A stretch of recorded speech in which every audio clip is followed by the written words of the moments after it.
The year was 1943, and America was at war. Target for today is Bremen. It was a time when boys became soldiers. Tell me the truth.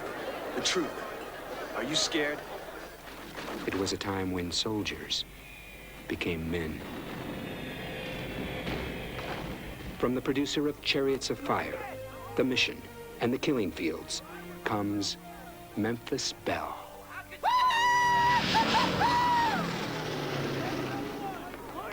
A story of honor and courage, of innocence and passion. You've never done this before, have you? Why? Am I doing something wrong? No.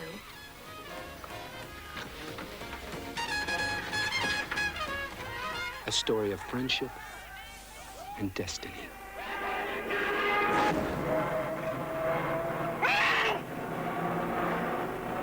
Inspired by the events surrounding one of the most dramatic missions ever flown during World War II, the young crew of the Memphis Belle had survived 24 bombing raids. Does anybody see my St. Anthony's medal? One more mission, and they would complete their tour of duty and be sent home to a hero's welcome. You're not thinking of sneaking this on the plane, are you, Danny? I am shocked at your behavior. Your bird goes out the path. Hey, guys out there. Found it. It was to be their last mission and their most dangerous. I know that I shall meet my fate somewhere among the clouds above. The cast of the Memphis Belle is an ensemble of some of the brightest talent in film today. Matthew Modine plays the pilot of the Memphis Belle. Eric Stoltz is the radio operator and poet of the group. Tate Donovan is the aggressive co-pilot. D.B. Sweeney plays the frightened navigator. Billy Zane is the cool-headed bombardier. Rounding out the team are the daring gunners, played by Sean Astin, Courtney Gaines, Neil Giuntoli, Reed Edward Diamond, and Harry Connick Jr., who also entertains the troops with his singing. Oh, Danny boy. Joining this exciting cast is John Lithgow as the ambitious public relations officer. This unique combination of young actors formed a bond very much like the original crew of the Memphis Belle.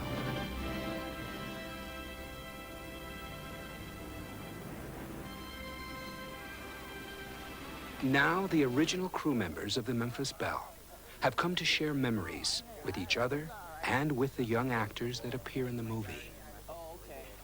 For producers David Putnam and Catherine Weiler, this was a unique and valuable asset. You're 18 years old. I think that the impact that the real crew and our crew, the actors, had on each other was amazing.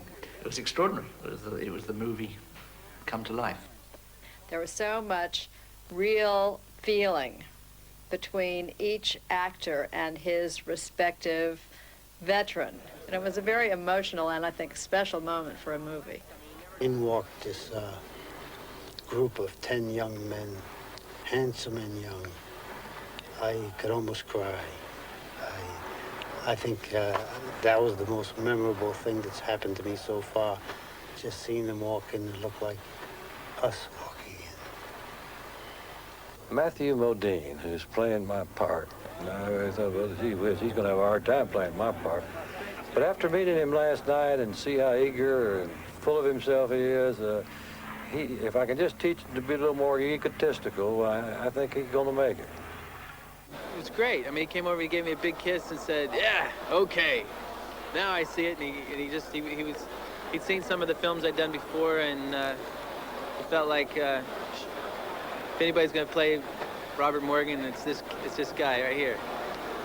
Meeting the veterans was a wild experience. They're very, vital, energetic men. I think the war really stayed with them and made them appreciate their lives. I mean, I'm sure that when they touched down after that 25th mission, one of them somewhere in the plane said they ought to make a movie out of this thing.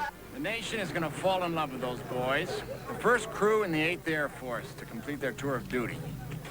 They haven't done it yet. Yeah, well, they will. You're going to make sure of that, right? Here we go, boys. I'm playing Captain Dennis Dearborn, and I'm the captain of the crew, the pilot. And my responsibility is to the 9 other men on my airplane. You know, 80% of the people around them were going to die, and that the chances of coming back for a mission were pretty slim, but you can't think about that. You always have to believe that it'll be somebody else. This is the Memphis Belle. We're lead plane now. I'm going to do my best to get the bombs right in the pickle barrel and get us out of here safe. I'm going to need all the help you can give me, so let's tighten up out there and be on our toes. We're 3 minutes, 30 seconds from the bomb run. Being in a film of this time is really a mind-opener a bit, because the issues weren't as complex. We were fighting the Nazis, and they were bad, and we were good, and it was really clear.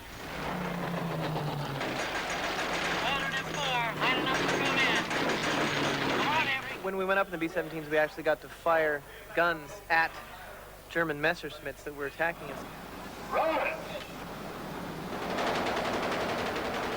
Which is the only way I think war should take place.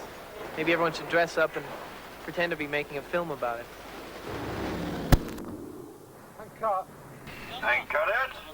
Memphis Belle is directed by Michael Caton Jones.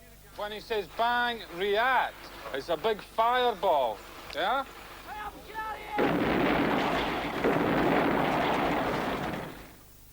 Working with such an extraordinary committed group of actors who have given Michael everything, absolutely everything, who have not treated themselves as individuals, have treated themselves as part of the team. Seeing the way a group of actors can work for each other and to each other, that's been exhilarating.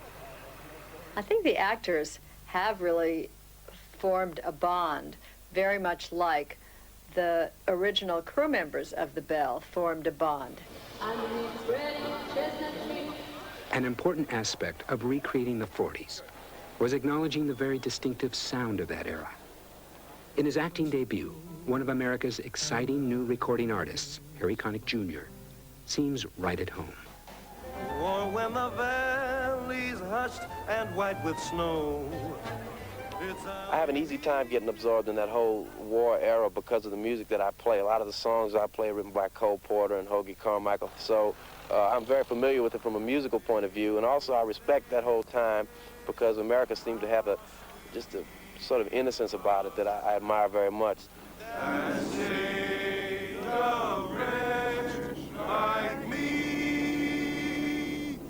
I feel that it's a privilege to be able to kind of redocument history. It feels good to make something that's important, and I feel that this film conveys a lot of feelings. I mean, it's not really about war. It's more about an attitude. There's something noble about, about the whole time, and it's very interesting to me to do a film about it.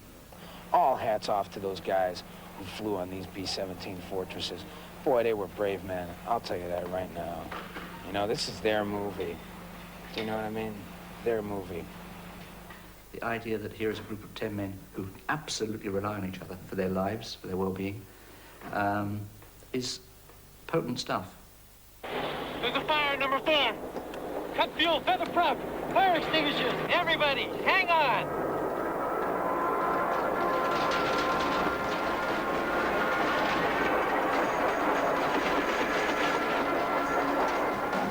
But come ye back when summer's in the meadow, or when the valley's hushed and white with snow. Warner Brothers presents an Enigma production, Memphis Belle.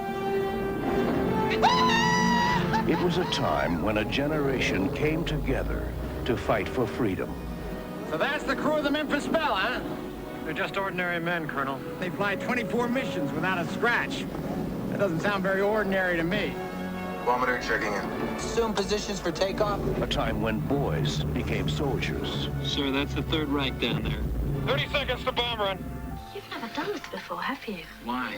Am I doing something wrong? Strangers became brothers. I know that I shall meet my fate somewhere among the clouds above. Look out, look out! They got the rookies. Smile? What is there to smile about, sir? You guys have finished 24 missions. One more and you get to go home. That sure make me smile.